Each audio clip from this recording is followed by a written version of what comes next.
Hey there, Trevor here. And in this video, I'm going to show you how to change the language in Amazon Prime Video. Now, whether you have an iPhone, an Android, a tablet, or even a TV or computer, it doesn't really matter because it's the exact same process to be able to change that language to whatever you want.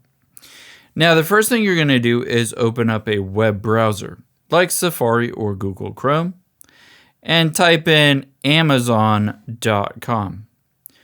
Go to Amazon.com and at the top, swipe over until you find video.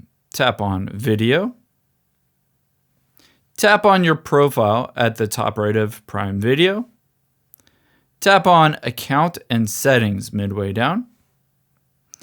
At the top, swipe over until you find language and tap on that.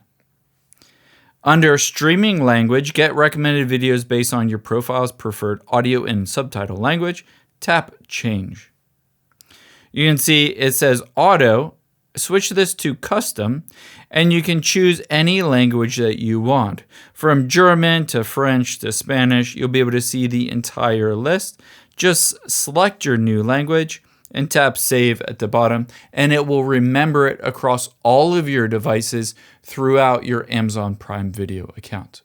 I hope this helps. If it did, if you enjoyed this video, check out the video over to my right. I think you'll really like that one too. Thanks, guys.